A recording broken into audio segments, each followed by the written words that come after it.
Assalamualaikum warahmatullahi wabarakatuh. Kembali lagi di channel Portal Dimensi dan tentunya masih bersama saya Kang Selamat di sini. Kali ini Kang Selamat akan membawakan kisah yang berjudul Jurnal Sagara. Cerita ini ditulis oleh Erza Pratama. Sebelum kita masuk ke ceritanya, buat kalian yang belum subscribe channel ini, tekan tombol subscribe-nya terlebih dahulu dan tekan tombol notifikasinya agar kalian tidak ketinggalan cerita terbaru dari Portal Dimensi. Gak usah berlama-lama lagi, langsung saja kita masuk ke ceritanya. Jurnal Sagara.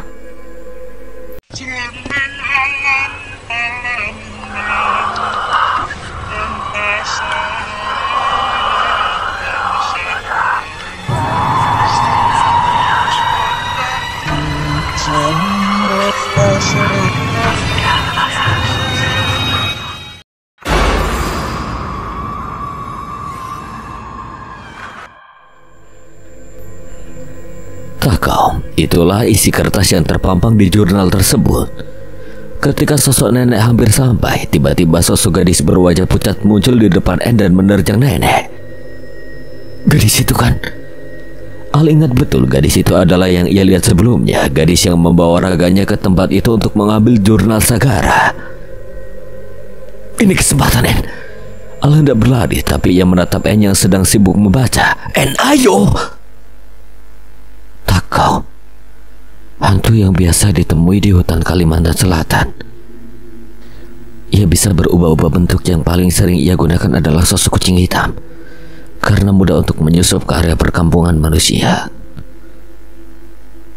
Takau juga bisa berubah menjadi wujud manusia karena memiliki wujud fisik. Takau dapat dibunuh dengan senjata manusia. Caranya adalah menghancurkan jantungnya. Kau ingin membunuh makhluk itu? Tanya Al yang hampir kehabisan akal sehatnya, dibalas anggukan kepala oleh En. Aku adalah pemburu mulai saat ini, dan aku mulai paham apa yang aku buru.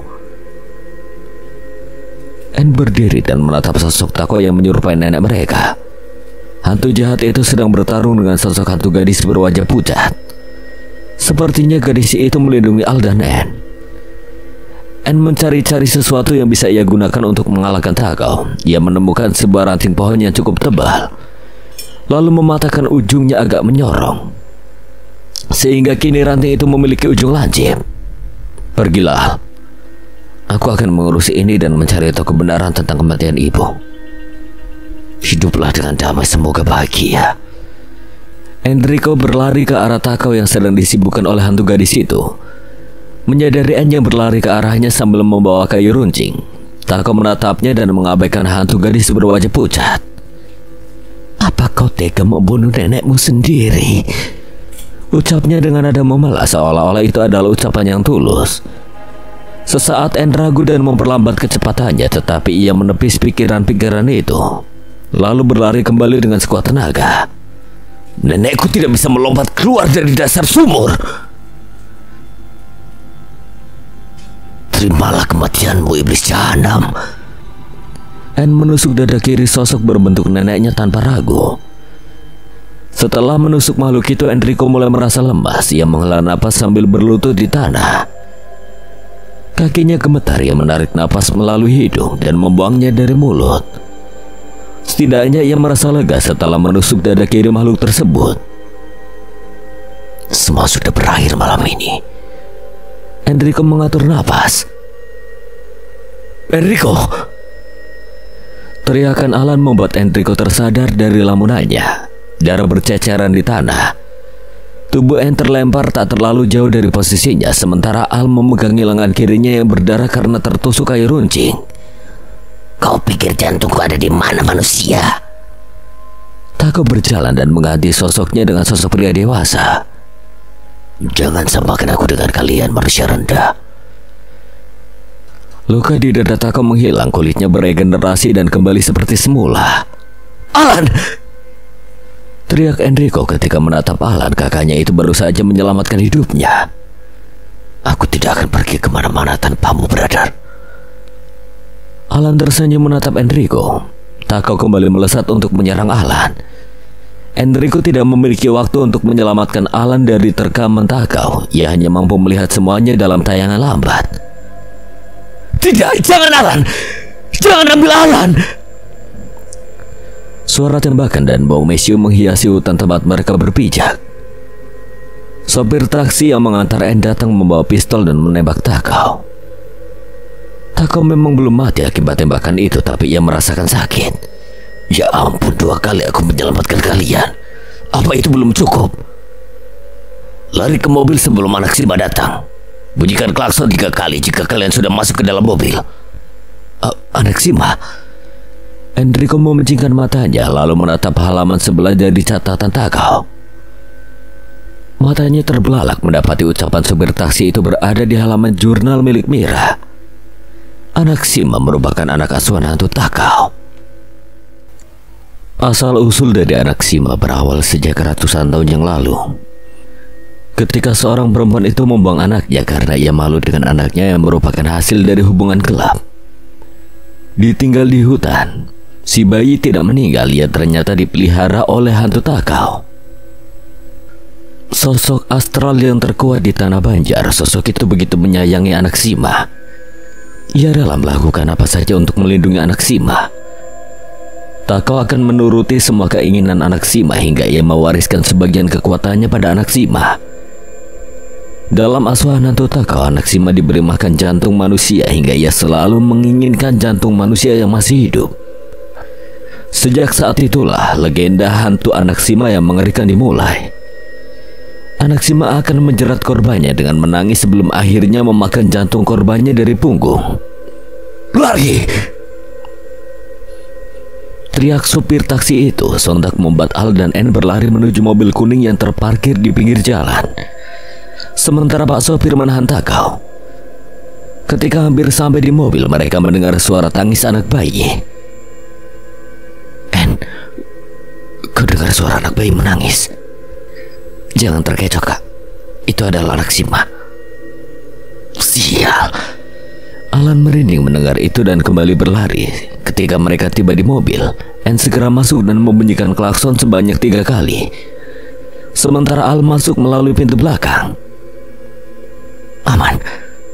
Begitu pikirnya sambil bernapas lega ketika duduk di dalam mobil. Anne menoleh ke kursi belakang, begitu juga Al. Ia menoleh ke kursi sebelahnya. Mereka berdua menatap sosok anak bayi yang duduk di samping Alan. Bangsat! Kaget aku! Tolong! Alan mulai berteriak histeris. Alan yang tampak seperti cacing kepanasan menemukan garam di sela-sela pintu mobil. Ia meraup garam itu dan melemparnya ke anak Sima. Samar-samar ia mengingat bahwa dulu Mira sering menabur garam untuk menangkal makhluk halus. Bangsat, pergi lo. Gue lempar-lempar garam nih. Asin-asin lo. Bayi asin. Alan terus melempari anak Sima dengan garam hingga membuat bayi kecil itu menangis dengan wajah marah. Gigi taringnya sangat menyeramkan. Makhluk itu hendak menerkam Alan, tetapi tiba-tiba saja kaca jendela mobil pecah berhamburan. Sebuah peluru bersarang di kursi hanya beberapa sentimeter dari kepala Alan. Takao menarik anak Sima menjauh dari jalur tembakan si sopir. Ia berbalik melompat masuk ke dalam mobil untuk mengincar Alan. Tangan si sopir taksi terjulur ke bawah kursi. Ia mengangkat sebuah shotgun tua. Besi larasnya sudah aus tapi tetap tampak mematikan. Yang ini pakai peluru perak. Matilah brengsek. Takao terpental keluar melalui kaca yang sebelumnya telah pecah. Tubuhnya membentur aspal dan berguling. Sopir itu segera masuk ke dalam mobil, memutar setir dengan cepat dan melaju kencang menjauh dari lokasi kejadian. Alan dan Enrico terdiam. Tubuh mereka menegang, tapi tak berani berkata sepatah kata pun. Mereka hanya menatap sopir itu. Pria tersebut kini sedang menghisap rokok dengan tenang seolah tidak terjadi apa-apa. Waktu kalian kecil, ayah kalian menitipkan kalian padaku untuk dibawa ke sebuah alamat. Sekarang kalian berulah lagi dan merepotkanku untuk yang kedua kalinya. Ia menghisap rokok dan membuang asapnya keluar mobil. Mobil terus melaju sampai akhirnya mendekati rumah nenek mereka. Banyak orang berkumpul, garis polisi melintang di depan pagar rumah. Lampu sirine biru menyala-nyala. Nenek! Alan sontak mencoba membuka pintu mobil, tapi pintu terkunci. Sopir itu menekan tombol pengaman di dashboard tanpa berkata apa-apa. Alan menjerit, "Berhenti! Itu nenek gue! Berhenti, woi!" Matanya tertuju pada jenazah yang ditutupi kain putih di pinggir jalan. Sebuah cincin emas tua menyembul dari balik kain. Alan mengenali cincin itu. Tangisnya pecah. Itu nenek En. Enrico menutup wajahnya. Bahunya berguncang hebat. Isaknya tak tertahan lagi. Mobil tak berhenti membawa kabur mereka dan tragedi yang bahkan belum sempat mereka pahami. Tak ada yang bisa mereka lakukan. Alan masih meninju-ninju kaca jendela, berharap keajaiban terjadi dan mobil berhenti. Tapi dunia mereka kini bergerak satu arah, menjauh dari rumah, dari jawaban dan satu-satunya keluarga yang tersisa. Sopir itu menarik hisapan rokok, lalu membuang asapnya. Asapnya berbaur dengan suara mesin mobil dan napas berat dua remaja di kursi belakang. Kita harus terus bergerak. Kalau kita berhenti sekarang, mereka akan menemukan kalian. Alan menyeka air matanya lalu menatap ke depan. Mereka siapa? Sopir itu menolehkan sedikit kepalanya, menatap Alan lewat kaca spion. Iblis. Enrico mengangkat wajahnya yang basah oleh air mata. Suaranya agak parau dan gemetar.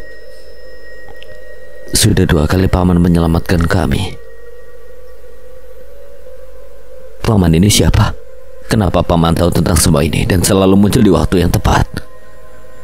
Sopir itu menghembuskan asap rokok terakhirnya sebelum membuang puntungnya keluar jendela. Matanya tak lepas dari jalanan gelap di depannya.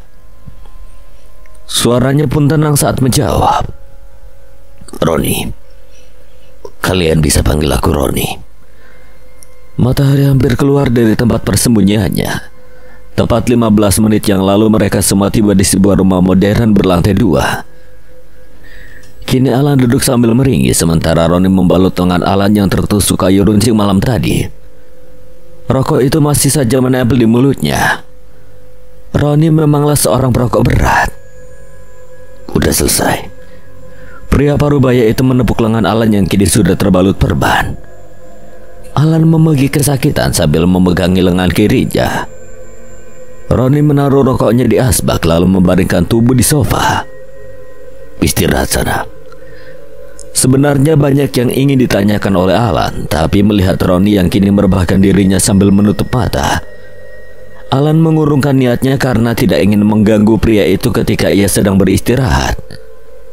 Di sisi lain, Enrico duduk di salah satu kamar. Ia sedang membaca jurnal peninggalan ibunya di atas meja yang sangat berantakan. En bertanya-tanya kenapa Mira memasukkan namanya dan Alan. Lantas apa itu Sagara, Marga, dan lagi Rudy? Kemana pria itu pergi? Kenapa ia dan Mira berpisah? Tak ada jawaban di jurnal itu. Jurnal itu kebanyakan berisi tentang informasi makhluk-makhluk halus. En berpikir apa pria bernama Rudy Sagara itu menghabiskan waktunya untuk berburu iblis. Lalu dia di mana sekarang? Enrico menoleh ke arah Alan yang memanggilnya dari balik pintu kamar. Ia menatap lengan Alan yang terluka akibat menyelamatkannya. Jika saja tidak ada Alan, entah ia masih hidup atau tidak. Ini. Alan menangkap arah mata Enrico yang sedang menatap lengannya dengan raut wajah bersalah. Gak seberapa kok. Ia berjalan masuk ke dalam kamar dan duduk di sebuah tempat tidur. Kak, kalau kakak mau ngejalanin hidup normal, kakak gak harus ngikutin aku sepanjang waktu kok. Kakak lihat sendiri kan dengan mata kepala kakak. Bahkan luka itu bukan halusinasi. Kakak pasti paham itu. Jalan ini berbahaya, Kak. Nah, maka dari itu, seorang kakak gak akan pernah ninggalin adiknya dalam keadaan berbahaya sendirian. Aku udah dewasa, Kak, bisa jaga diri. Kalau harus milih antara kehilangan kehidupan yang damai dan tentram atau kehilangan satu-satunya keluarga yang aku punya? Jawabannya udah pastikan. Aku bakal milih keluarga aku. Kita akan cari ayah kandung kita dan mencari kebenaran tentang ibu. Makasih kak, udah milih aku. Kalau gitu ayo kita pecahin misteri ini sama-sama. Oi. Roni yang berdiri di pintu dengan kantung mata hitamnya tampak terganggu dengan pembicaraan romantis mereka.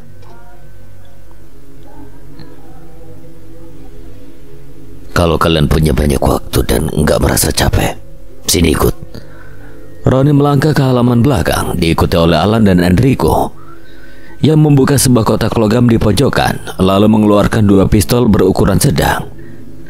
Kemudian ia mengambil 2 botol air mineral penuh dan meletakkannya di atas panggangan barbeque yang tidak terpakai. Ini pistol peluru angin. Aku sudah isi dengan 3 peluru untuk tiap pistol. Kalian punya 3 kesempatan untuk mengenai botol yang ada di sana. Ia menuju 2 botol yang kini berdiri di ujung halaman, tepat di bawah tembok marmer yang tinggi. Yang gagal bersihin rumah. Kalau kalian berdua gagal, ya kalian berdua yang kerja. Gampang kan? Gimana kalau kami berdua berhasil? Aku yang akan membereskan rumah. Ini kan memang rumahmu, Tuan. Ya, dan kalian sedang menumpang di dalam rumahku. Aku ingin istirahat sebentar. Setelah aku bangun, aku akan memeriksa pekerjaan kalian. Banyak ngomong. Paman itu ngomong seolah-olah dia udah menang dari kita, En sudah membidik botol itu dengan kedua tangannya. Biarpun begitu, orang itu udah nyelamatin kita, Kak. Dan kayaknya dia tahu sesuatu tentang ayah dan ibu. Ayo kita lubangi botol itu dengan peluru bodoh ini. Terus kita korek informasi sebanyak-banyaknya. Kini waktu sudah memasuki tengah hari. Roni yang terbangun masih melihat rumahnya berantakan. Ia berjalan ke halaman dan mendapati 2 botol yang berlubang. Bagaimana? Kenapa rumahnya belum rapi? Paman tidak lihat lubang di botol itu. Kami berhasil. Memang 2 botol itu berlubang, yang artinya En dan Al berhasil. Kalian pikir aku bodoh?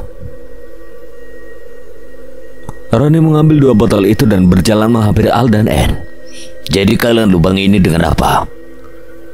Tentu saja dengan peluru dari pistol yang paman berikan. Ya benar, tapi aku menyuruh kalian melubanginya bukan dengan cara seperti ini. Roni menghela napas. Ia berjalan ke tengah halaman mengambil 1 peluru yang tergeletak di rumput. Kini ia masukkan peluru itu ke dalam botol dengan cara menekannya. Gagal dan melubangi botol dengan entah apapun itu. Kemudian menyumpal lubang di botol dengan peluru agar ukuran lubangnya sama dengan ukuran peluru. Murahan.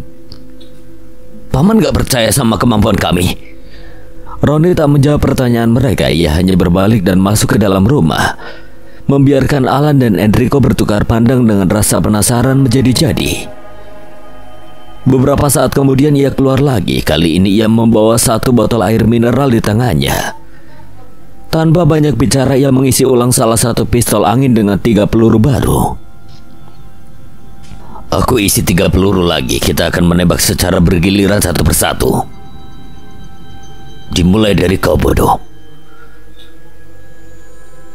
Ia menyerahkan pistol itu pada Alan. Roni duduk santai di bangku halaman, lalu mengeluarkan sebungkus rokok dan menyulut sebatang. Matanya tak lepas mengamati Alan yang masih ragu memegang pistol itu. Mencoba membidik dengan 1 tangan, suara letusan kecil terdengar, tapi tembakan Alan meleset jauh dari sasaran. Giliran Enrico yang menggenggam pistol dengan 2 tangan, menarik napas dalam-dalam sebelum menarik pelatu. Tapi hasilnya tak jauh berbeda. Botol masih berdiri tegak seolah mengejek. Roni mendesah pelan. Ia berdiri menghampiri Enrico, lalu mengambil senapan dari tangannya tanpa berkata apa-apa. Masih dengan rokok menyelip di ujung bibir, ia mengangkat pistol dengan 1 tangan tanpa membidik, lalu tanpa ragu menarik pelatu. Botol itu terpental. Roni tepat sasaran. Woi, yang paling dungu, ambil botol itu dan bawa ke sini. Alan sebenarnya ingin menolak, tetapi karena ia sadar akan posisinya, pada akhirnya Al menuruti perintah Roni. Sini lihat. Dari jarak segini, peluru beginian gak akan bisa ngelubangi botol ini. Paling-paling cuma banyak dikit. Tanpa diperintah, Al dan Anne masuk ke dalam rumah dan membersihkan rumah Roni. Roni sadar bahwa mustahil bisa melubangi botol itu dengan peluru karet. Ia hanya menguji kejujuran Alan dan Enrico. Yang pertama harus diberesin itu adalah attitude kalian. Dasar dua begundal sialan.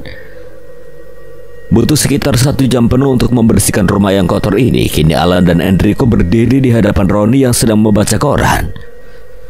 Al berdiam, tapi Roni tidak bergerak dan terlihat masih asik dengan kertas koran yang ia baca.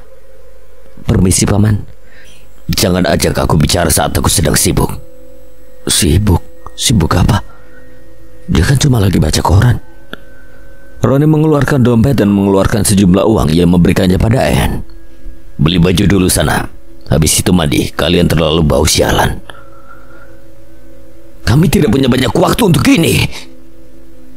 Roni menutup koran yang ia baca. Kalian ingin tahu kan tentang keluarga Sagara? Kalau memang iya, jangan membantah. Anne menepuk pundak Al sambil menggeleng seolah menyuruhnya untuk sabar. Pada akhirnya mereka berdua mengalah dan keluar untuk membeli beberapa pasang pakaian. Hingga beberapa jam berlalu, Al dan Anne kembali ke rumah Roni. Setelah itu mereka mandi dan kembali menghadap Roni. Roni menatap Anne yang tampak lebih segar dengan kaos hitam turtleneck lengan panjang. Kini pemuda itu tampak elegan dan terkesan misterius. Sementara Al, yang mengenakan kaos hitam yang tertutup oleh jaket merah, seolah menandakan bahwa ia sedang marah dan terkesan berani. Roni beranjak dari duduknya dan mengambil kunci mobil. Oke, kalian lulus. Sekarang ayo ikut aku. Ia hendak mengoceh, tapi Anne menahannya. Kak. Alan menghela napas sambil mengusap dada. Enrico memberikan koran yang dibaca oleh Roni. Isi koran itu adalah berita simpang siur tentang menghilangnya bayi-bayi di desa yang tidak jauh dari lokasi mereka. Rumornya wanita yang hamil di sana akan selalu keguguran jika berada di desa itu terlalu lama. Menurutmu apa artinya ini? Ayo kalian membuang waktuku, brengsek. Tanpa kata-kata, Al dan Anne berjalan agak cepat mengikuti Roni masuk ke dalam mobil. Mau kemana? Kerja. Gak ada tempat buat penumpang. Apa kau pikir aku akan menarik taksi dengan kondisi mobil seperti ini? Memang kondisi mobil setelah kejadian semalam cukup parah. Kaca samping hancur, begitu juga dengan kaca bagasi dan lagi garam bertaburan di mana-mana. Orang gila mana yang melempari anak Sima dengan garam saat makhluk itu tidak membunuhnya? Asal kau tahu saja, garam hanya menangkal dan memperlambat, tidak bisa membunuh mereka. Jadi mereka juga mempengaruhi tingkat keberhasilannya. Paman, apa pekerjaanmu adalah seorang pemburu?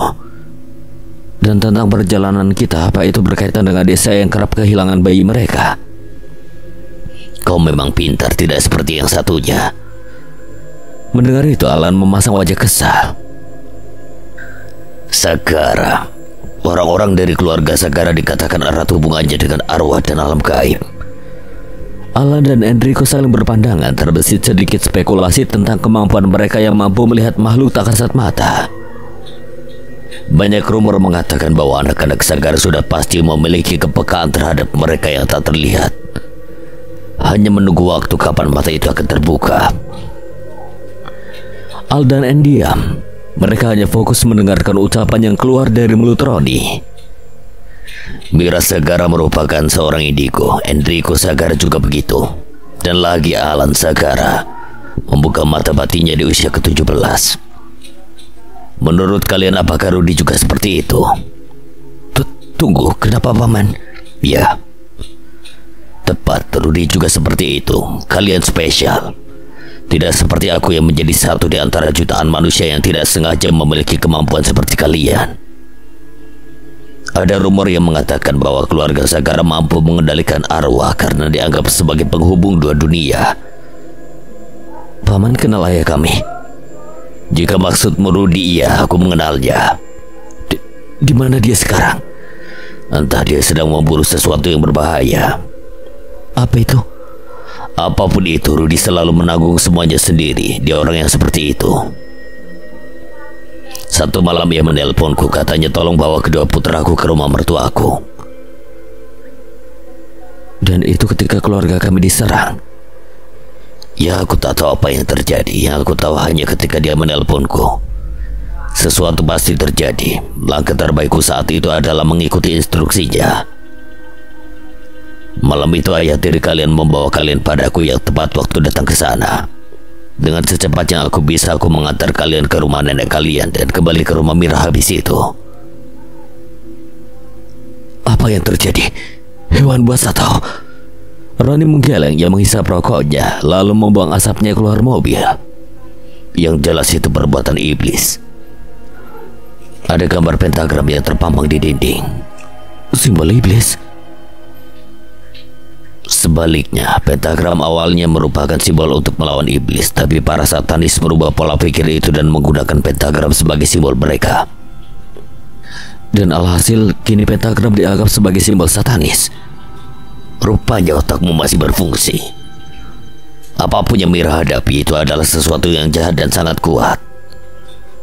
Roni menghentikan mobilnya ketika memasuki sebuah pedesaan untuk waktu yang tak jauh dari maghrib. Desa ini terlalu sepi dan terlihat tidak normal. Bayi menghilang dan kebanyakan korban merupakan ibu hamil.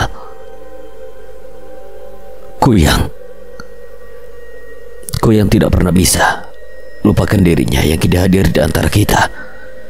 Al menghentikan guyonan ketika Roni dan Anne menatapnya dengan sorot mata yang tajam. Yaitu hanya dugaan awal. Kita tidak akan pernah tahu apa yang akan kita hadapi. Bisa saja itu bukan makhluk halus. Kalian berpencar. Kalau menemukan ayam berjengger putih, beritahu aku. Jika bertemu orang mencurigakan, beritahu aku juga. Ya, aku menemukan orang mencurigakan tepat di depanku. Ya, terima kasih sudah memberitahu. Sementara Anne dan Al berpencar untuk mencari petunjuk, Roni mendatangi rumah kepala desa bermodalkan informasi yang ia dapat dari koran. Pria itu bertanya tentang rumor yang sedang terjadi di desa tersebut. Apa ada seseorang yang sering terlihat menyentuh perut ibu hamil? Entah hanya untuk menyapa atau ingin merasakan hawa kehidupan di dalam perut. Pak kepala desa menggelengkan kepala sebagai jawaban, bukan karena tidak ada, tapi tidak tahu. Yang menjelaskan awal mula terjadinya kasus seperti ini adalah ketika seorang pendatang baru pindah ke desa ini. Roni bertanya tentang orang itu pada Pak Kepala Desa dan mendapatkan sejumlah informasi. Sementara Anne sedang berkeliling desa dan mencari ayam berjeger putih seperti yang dikatakan Roni. Tetapi tak ada hewan sejenis itu di sini. Yang ada hanyalah ayam biasa yang terlihat normal. Ketemu? Tanya Alan yang datang setengah berlari ke arah Anne. Enrico hanya menggeleng sebagai jawaban. Sebenarnya untuk apa kita melakukan ini semua? Tanya Alan sambil berjalan di samping Anne. Ikuti saja perintahnya dan lagi. Kakak sudah mencari ke seluruh seluk-beluk desa. Alan menggaruk kepalanya sembari terkekeh. Tiba-tiba saja Anne menendang Alan. Sontak membuat Alan menangkis kaki Enrico dengan tangan kirinya. Kamu gila, Enrico. Aku sudah tumbuh dewasa. Apa tendanganku terasa sakit? Ya lumayan, tapi masih belum cukup kuat. Walaupun belum cukup kuat, tetapi harusnya sudah cukup untuk membuat Alan meringis kesakitan. Ia menatap mata Alan karena tangan kirinya sedang terluka. Harusnya aku bunuh dulu yang satunya. Jadi di mana jurnal itu? Takau belum kalah malam tadi. Ia masih mengejar mereka hingga ke desa ini. Sepertinya makhluk itu mengincar jurnal milik Mira. Sementara itu Alan berjalan dengan perasaan was-was. Perasaannya sungguh tak enak pada kesempatan kali ini. Namun langkahnya terhenti ketika mendapati ayam berjengger putih. Holy shit. Terus gimana cara manggil si Roni? Nanti ayamnya keburu kabur. Nah masalahnya kalau ditangkap, ini ayam jadi-jadian. Alan dilema. Ia memang mampu memukuli belasan orang sendirian, tapi nyalinya ciut terhadap hal-hal berbau mistis. Paman, ada ayam berjengger putih! teriak Alan di tengah keheningan desa. Al dan ayam itu bertatapan, namun tiba-tiba ayam itu berlari kabur. Alan mengejar ayam itu hingga ke area perkebunan. Ia masuk ke dalam kebun dan kehilangan jejak ayam tersebut. Alan baru menyadari bahwa ia berada di tengah kebun dan jauh dari rumah-rumah desa. Ya elah, malas nih begini. Alan memutar tubuhnya dengan niat pergi meninggalkan tanggung jawabnya. Ia berjalan agak cepat untuk keluar dari kebun. Mungkin untuk mengusir rasa takutnya, ia malah bernyanyi lagu milik Adita Sofyan yang berjudul Sesuatu di Jogja. Namun nyanyiannya berhenti ketika menyadari ada sesuatu yang mengikutinya. Suara cakar yang bergesekan dengan pepohonan menambah kengerian hingga membuat Alan meneguk ludah. Ia menoleh ke belakang dan memperhatikan sekitarnya, berharap menemukan musang atau hewan apapun yang menjadi sumber suara tersebut. Hewan yang begitulah, pikirnya. Sialnya, ketika menoleh kembali, wajah mereka dengan taring-taring yang terlihat buas terpampang di depan wajah Alan. Matanya melotot ditambah dengan rambut panjangnya yang berwarna kekuningan. Bajigur, teriaknya ketika melihat sosok itu. Alan terjatuh, kakinya gemetar. Makhluk itu memiliki kuku-kuku panjang dan melengkung tajam seperti sabit. Napasnya berat, matanya merah membara. Ia melesat ke arah Alan dengan kecepatan yang mengerikan, siap mencabik-cabik pemuda itu tanpa ampun. Namun sebelum sempat menyentuh targetnya, dari belakang terdengar suara mendesing tajam. Sebuah keris menancap kuat di dada makhluk itu. Ia mengerang dan menggeliat. Roni muncul dari balik bayangan, diiringi aroma tembakau yang menyatu dengan bau darah. Tanpa bicara, ia mencabut keris itu dengan satu gerakan cepat, lalu mencengkeram kepala makhluk itu.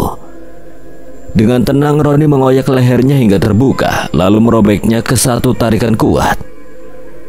Lalu terpisahlah kepala dari tubuh. Kepala itu jatuh menggelinding dan tubuhnya ambruk tak bernyawa. Roni menginjak kepala makhluk itu, menghancurkannya menjadi bubur daging. Ia menarik hisapan terakhir rokoknya, lalu melempar puntungnya ke atas sisa tubuh yang sudah tak berbentuk. Oke, waktunya pulang. Makhluk apa itu? Lea. Ada seorang pendatang, dia berasal dari Bali. Kalau nggak berselang lama setelah kedatangannya, terjadi hal-hal begini. Biasanya itu adalah pengguna ilmu hitam. Roni mengambil beberapa pisau dari kantong celananya. Sebenarnya Alan heran melihat Roni. Orang itu seperti senjata berjalan, ada saja yang ia sembunyikan di balik pakaiannya. Buat apa pisau? Roni mengusap tengkuknya dengan ekspresi datar. Firasatku agak buruk sekarang. Tiba-tiba terdengar suara bayi menangis. Anak Sima. Roni terbelalak. Ia segera berlari menuju desa, diikuti oleh Alan yang berlari sangat cepat karena adrenalinnya terpacu. Kau takut dengan anak Sima, Paman? Bukan itu, sekarang Enrico dalam bahaya. Jurnalnya, Tako mengincar jurnal Mira. Entah apa yang akan dia lakukan. Selama ini makhluk halus tidak dapat menyentuh berangkas milik Mira karena telah dimantrai. Tentu saja ketika jurnal itu keluar, mereka akan mengejar pemegang jurnal. Jika suara bayi tadi benar anak Sima, berarti Tako berhasil mengejar kita. Tak ada waktu takut untuk Alan. Kini adiknya berada dalam bahaya. Ia merebut keris milik Roni dan berlari meninggalkan pria parubaya yang hampir kehabisan napas itu. Pantas saja dikejar dengan mobil itu tak terkejar. Dia orang gila. Di sisi lain, Enrico sibuk berlari. Ia mulai berpikir di mana jantung makhluk terkuat di tanah Banjar itu. Ia berpikir jika menjadi Tako akan ia letakkan di mana jantungnya. Ada dua kemungkinan, antara berada di bagian tubuhnya atau meninggalkannya di satu tempat. Di mana? Pikirannya berusaha menebak tempat yang diduga merupakan persembunyian jantung Tako. Seekor kucing hitam berdiri seperti manusia tak jauh di depan Enrico. Pemuda itu menghentikan langkahnya. Perlahan sosok kucing itu menyeringai dan berubah wujud menjadi Mira. Enrico, berikan buku milik ibu. Tako berubah wujud menjadi sosok yang sangat dirindukan oleh En. Tako, makhluk itu gemar mempermainkan perasaan manusia. Jangan pernah sekalipun berubah dalam bentuk itu, brengsek. Alan tiba-tiba datang dan menikam Tako dari belakang. yang menusuk setiap bagian tubuh makhluk yang menyerupai sosok ibunya dan berharap menembus jantungnya. Alan, Enrico, mikir! Suara Roni sudah terngiang-ngiang di telinga mereka berdua. Kini En dan Alpatu lalu menyingkir dari Takao yang berusaha meregenerasi tubuhnya. Roni melempar plastik berisi minyak tanah ke tubuh Takao. Bola itu pecah dan melumuri tubuhnya. Roni melempar plastik berisi minyak tanah ke tubuh Takao. Ketika mengenai tubuh Takao, bola itu pecah dan melumuri tubuhnya. Dengan cepat Roni menyalakan pemantik dan melempar benda tersebut ke arah Takao. Matilah berdebah! Seketika Takao terbakar hingga menjadi abu. Apa dia udah mati? Tanya Alan yang menatap makhluk itu terbakar. Entah, itu urusan Tuhan. Roni berjalan ke mobil diikuti oleh kedua anak buahnya. Dalam perjalanan pulang, Alan meminjam jurnal segara dan mencari sesuatu. Pemuda itu menemukan apa yang ia cari, yaitu leak. Benar saja, semua yang diucapkan oleh Roni persis dengan apa yang tertulis di jurnal itu. Kenapa mereka mengincar jurnal ini? Karena di sana tertulis bagaimana cara memusnahkan masing-masing dari mereka. Jurnal itu adalah sebuah tutorial membantai iblis. Ibu yang menulis ini semua? Bukan, jurnal itu milik Rudy. Rudy menyadari sesuatu dan mulai menulis semua ensiklopedia tentang asal-usul dan cara mengalahkan iblis-iblis ini. Apa yang ayah sadari? Entah, aku hanya menerka-nerka. Hantu Takao, anak Sima, Lea. Normalnya setiap daerah memiliki legendanya masing-masing di tanah mereka, dan itu bukanlah sesuatu yang bisa ditemukan di tempat lain. Namun munculnya makhluk-makhluk itu di tempat yang tak seharusnya menimbulkan tanda tanya besar. Seolah alam mengisyaratkan bahwa bencana besar akan segera terjadi, dan Rudy menyadari itu. Jelas ini ada kaitannya dengan keluarga Segara. Pria itu seperti menghilang dengan memikul beban yang berat. Alan dan Enrico tak berkomentar mendengar itu. Tak ada jalan untuk kembali. Kalian telah memilih jalan ini. Selamat datang Segara bersaudara, Alan dan Enrico. Seminggu setelah berlalu semenjak kejadian terakhir, selama 7 hari ini tidak ada hal aneh dan tidak ada perburuan. Roni hanya pergi bekerja sebagai supir taksi, sementara Al dan En sibuk mengurus rumah dan melakukan beberapa aktivitas lain di luar pergaiban. Alan lebih sering melatih kemampuan fisik akibat 2 kali rekor yang kurang bagus ketika berhadapan dengan mereka yang berusaha melukai dan merebut jurnal keluarganya. Ia terus melatih akurasi bidikan dan juga mempertajam seni bela dirinya yang sempat ia dapatkan dari ekskul sekolah dulu. Sementara itu Enrico lebih sering menjelajahi internet untuk mencari informasi-informasi tentang kejadian-kejadian aneh yang terjadi belakangan ini. Ia juga mempelajari beberapa bahasa guna memperdalam perlafalan mantra. Menurut jurnal Rudy, makhluk gaib terbagi menjadi 3. Yang pertama adalah roh. Roh adalah makhluk tak kasat mata yang berwajah menyeramkan. Mereka tidak bisa asal disentuh karena tidak memiliki wujud fisik. Biasanya roh merupakan sisa dari orang yang sudah meninggal dan bergentayangan. Jenis ini biasanya tidak bisa menyakiti manusia secara fisik, tapi mereka dapat menyakiti manusia secara mental dan psikis. Jenis yang kedua adalah jin, atau sering juga dikenal sebagai siluman. Mungkin Takao dan anak Sima masuk ke dalam kategori ini, yang mana mereka merupakan makhluk sakti yang dapat menyakiti manusia karena memiliki wujud fisik. Tentunya hal sebaliknya berlaku juga pada mereka. Siluman memiliki beberapa wujud seperti binatang buas atau makhluk cryptid lainnya, dan ada juga beberapa kasus di mana manusia pengguna ilmu hitam yang menjalin kontrak dengan iblis termakan oleh kesaktian mereka sendiri, lalu merubah wujud mereka menjadi sosok siluman mengerikan. Dan yang terakhir adalah pemuncak rantai makanan di alam mereka, yaitu iblis. Iblis merupakan makhluk kuno yang sudah hidup berjuta-juta tahun. Konon mereka sangat jahat dan memiliki keabadian. Iblis merupakan penghuni neraka. Beberapa dari mereka turun ke bumi dan membuat kerusakan. Iblis merupakan makhluk yang datang membawa petaka dan mara bahaya. Mereka adalah simbol bencana. Anne berjalan agak cepat menghampiri Alan yang sedang berlatih di halaman belakang. Dilihatnya kakaknya yang sedang berbaring di lantai karena letih. Alan menatap Anne yang sepertinya menemukan sesuatu. Lihat ini. Apa? Tak seperti Enrico yang memiliki pengetahuan luas, Alan lebih menggunakan otot ketimbang otaknya. Sekarang saja ia sedang memicingkan mata menatap jurnal yang disodorkan adiknya, berusaha mencari apa yang dimaksud dari kalimat yang sedang ia baca saat ini. Iblis mengacu pada petaka dan mara bahaya. Mereka adalah bencana. Terus Paman Roni bilang kalau makhluk-makhluk yang seharusnya menjaga teritori mereka malah muncul di tempat lain. Itu merupakan aktivitas gaib yang gak wajar. Seharusnya mereka mendiami satu wilayah yang menurut mereka adalah rumah atau kerajaan mereka. Menurutmu, kenapa tak kau anak si Malea dan entah apa selanjutnya muncul di sini? Bukannya itu terlalu aneh, mengingat saat ini mereka jauh dari tanah asal legendanya.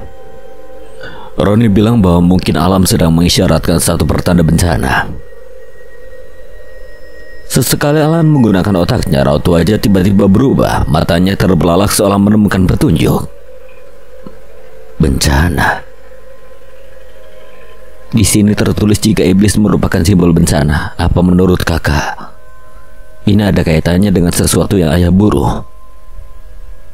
Rudy, orang itu asing. Bahkan tanpa jurnal yang kamu pegang itu, kita nggak akan tahu kebenarannya. Kita nggak tahu siapa pria itu, En. Jangan panggil dia ayah, sebab yang namanya ayah adalah pria yang melindungi keluarganya, bukan malah pergi.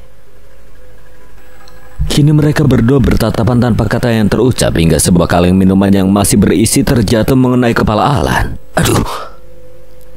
Minum itu lalu hadapi aku.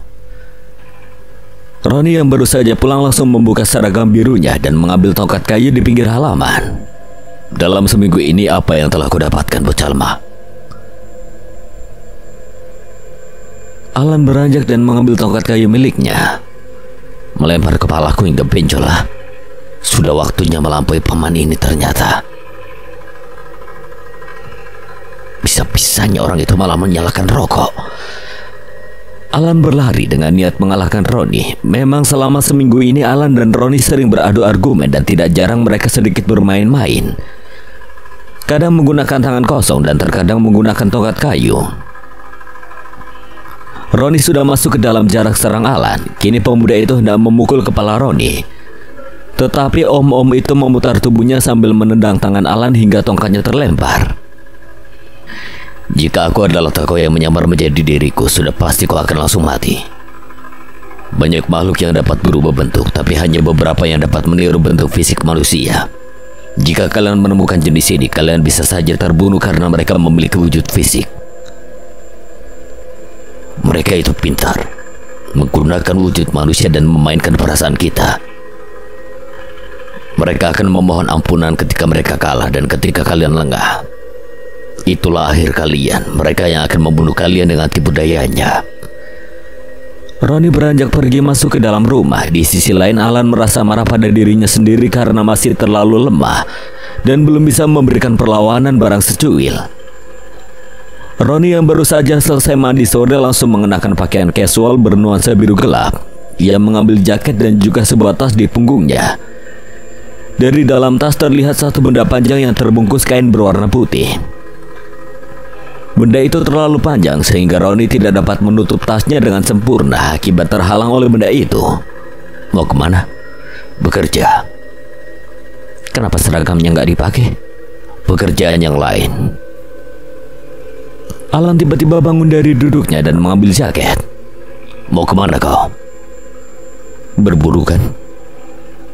Ya, aku adalah seorang pemburu, tetapi kalian belum siap. Jadi diam di sini dan jangan kemana-mana sampai aku kembali. Alan hendak memberontak, tapi Enrico menahannya. Untuk saat ini kita cuma beban kalau ikut dalam perburuan.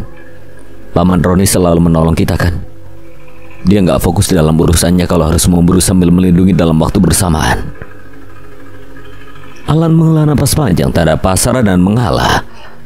Setelah Enrico berhasil meredam emosi Alan, Roni berjalan keluar dan masuk ke dalam mobilnya. Di sisi lain, Enrico berjalan menabur garam di pinggiran dinding dalam rumah. Roni berpesan pada Enrico untuk menabur garam kasar sebagai pelindung ketika Roni sedang keluar rumah di malam hari. Seharusnya kita ikut kan? Ucap Al sambil duduk di sofa. Ia tampaknya belum benar-benar meredam emosinya. En yang baru saja selesai dengan urusannya kini berjalan ke arah Al sambil tersenyum. Kakak kan penakut sama hal gaib. Waktu kakak pertama kali bisa ngelihat mereka, ekspresi kakak itu lucu. Dan lagi, sejak beberapa kejadian kemarin kakak selalu teriak waktu melihat mereka. Kakak bukan tipikal orang yang mau repot-repot sama hal yang kakak kurang minatin, iya kan? Kenapa sekarang malah ikut Paman Roni? Kakak khawatir sama Paman Roni kan? Khawatir? Mending jelatin garam hitam di pinggiran tembok. Garam hitam? En menoleh ke arah pintu. Dia tatapnya garam-garam kasar berwarna putih yang perlahan merembet menghitam. Hampir ke seluruh sisi yang ia lalui belum lama ini, melihat ekspresi Enrico, Al mulai was-was. En, kenapa En? Lampu tiba-tiba saja berkedip, membuat dua bersaudara itu serempak menatap lampu dan berujung pada saling pandang. Belum sempat berkomentar, mereka dikejutkan dengan ketukan pintu yang cukup keras.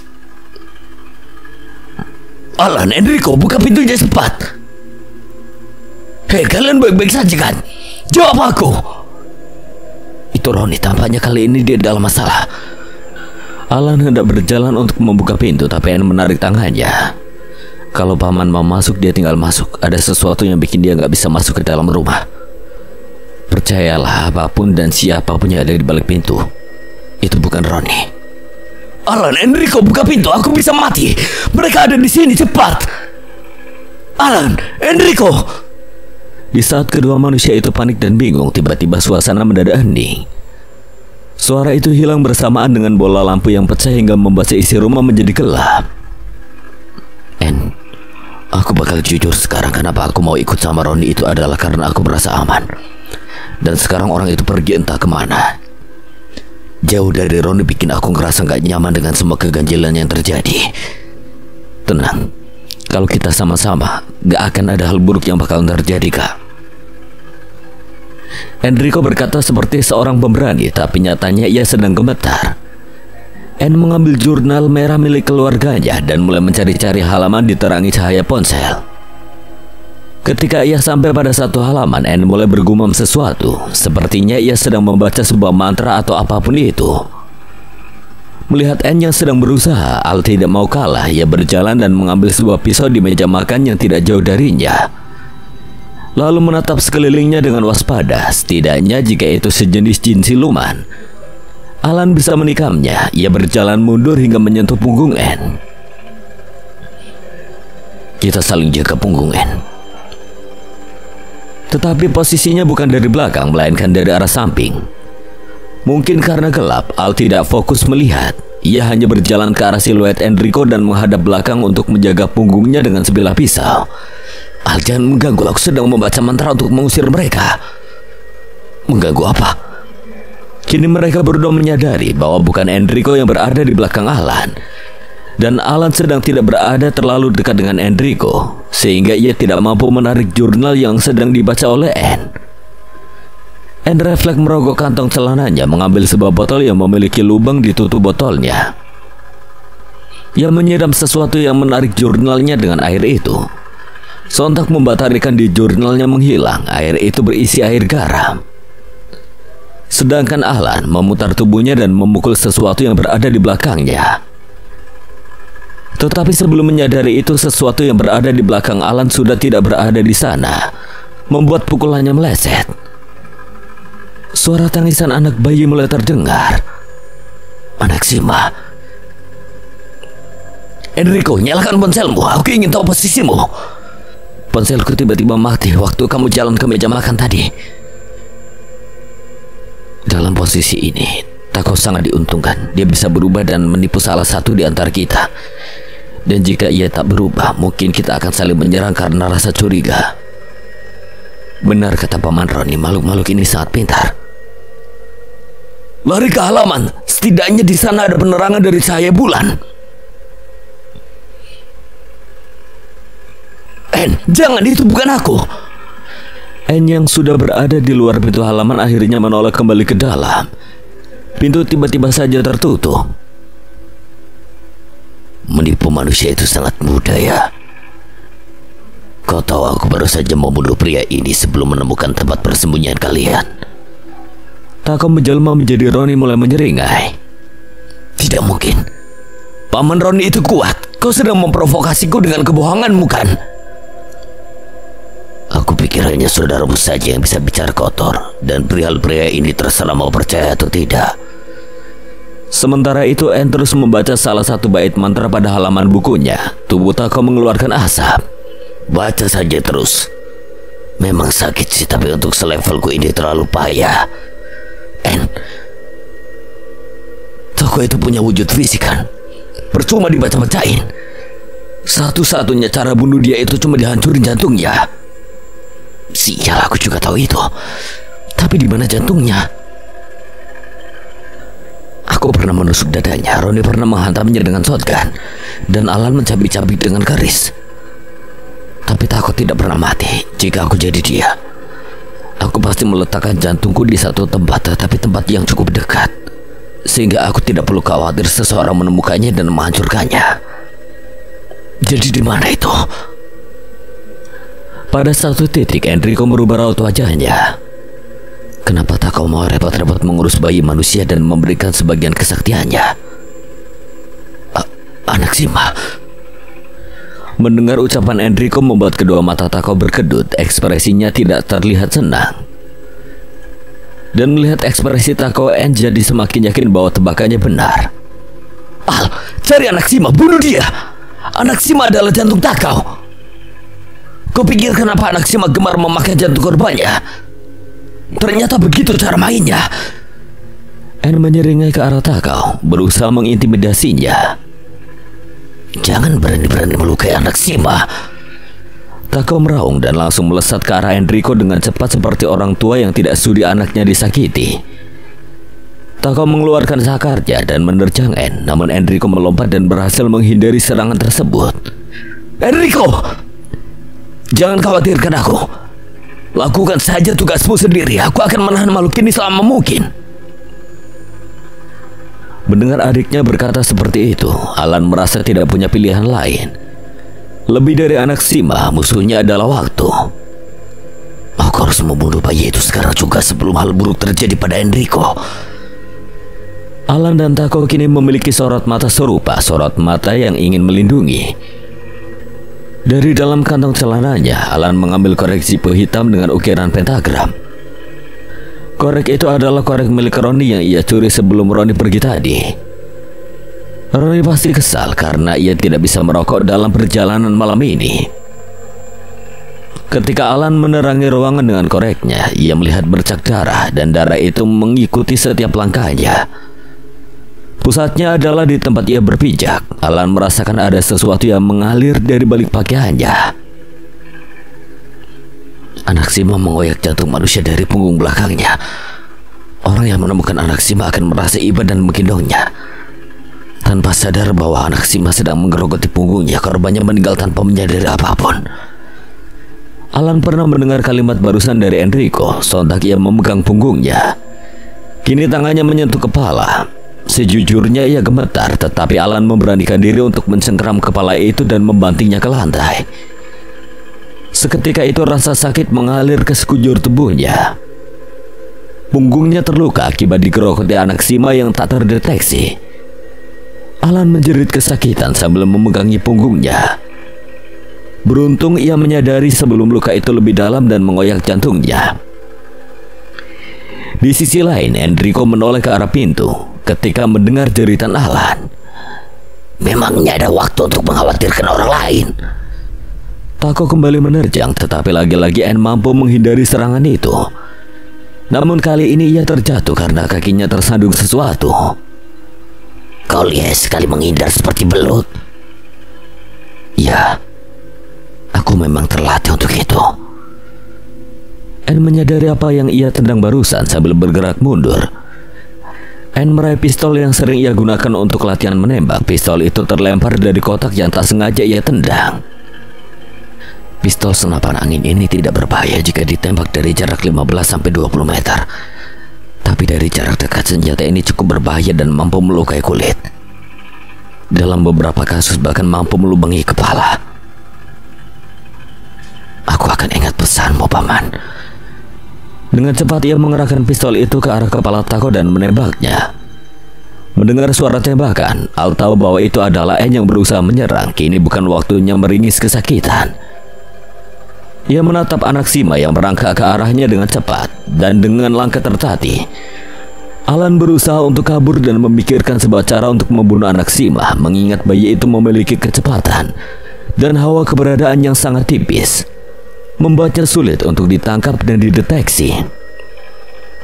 Alan kabur hingga dirinya terpojok di pinggiran dapur. Di belakangnya hanyalah wastafel kering yang jarang digunakan mengingat keran air di sana mati.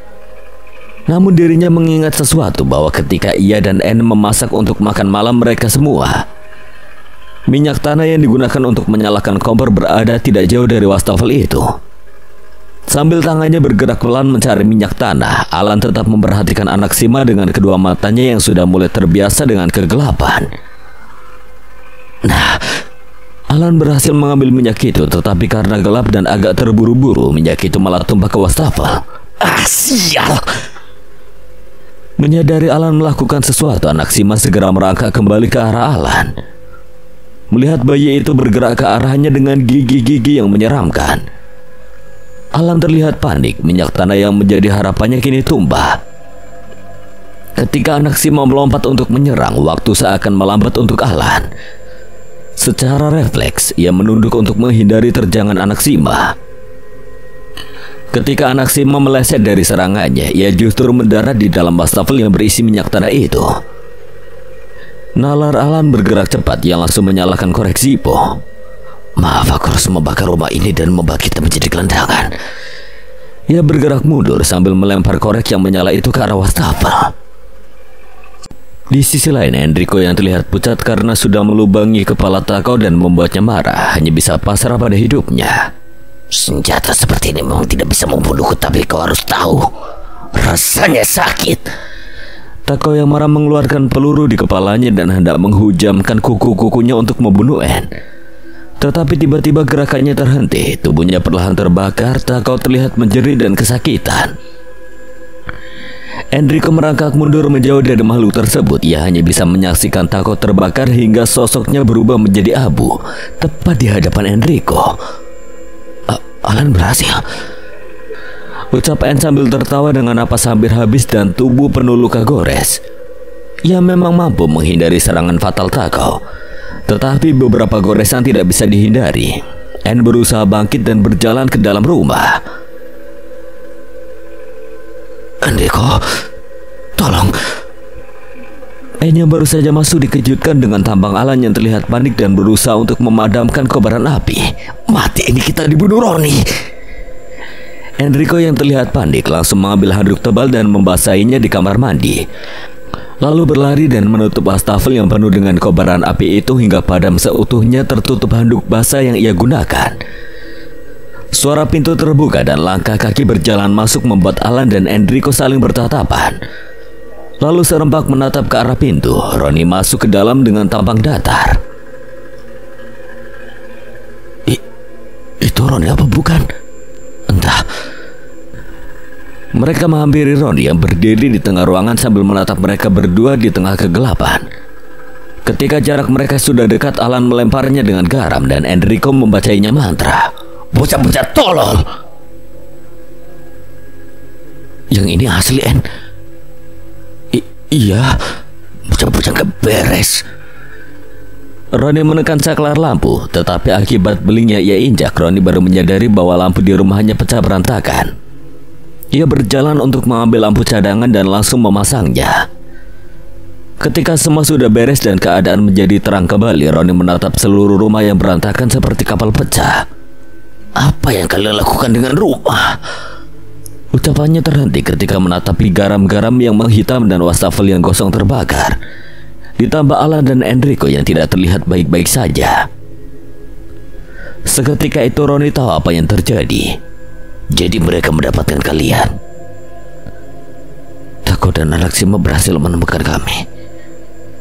Namun kami berhasil mengatasi mereka. Aku berhasil mengulur waktu dan Alan berhasil membakar Anaxima yang merupakan jantung dari siluman Takau. Anaxima adalah jantung Takau.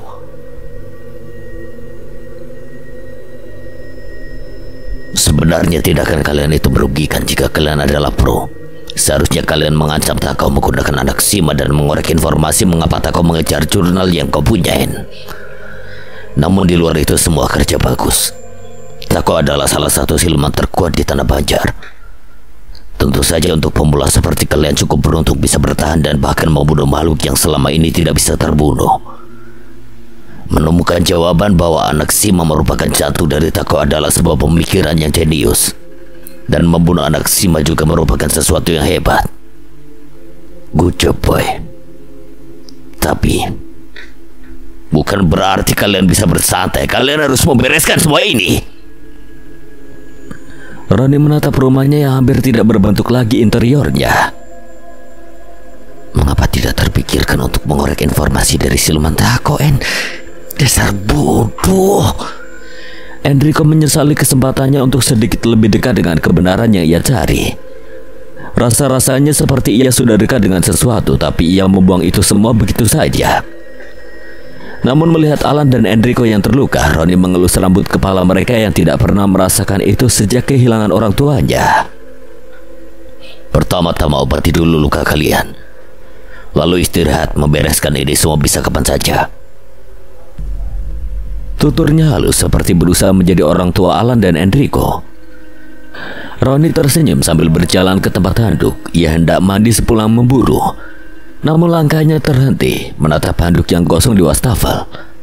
Seketika itu urat di lehernya muncul mengingat handuk itu adalah handuk miliknya. Rupanya berdua ini memang tidak tahu diuntung. Malam ini kalian harus begadang untuk membereskan semua kekacauan ini.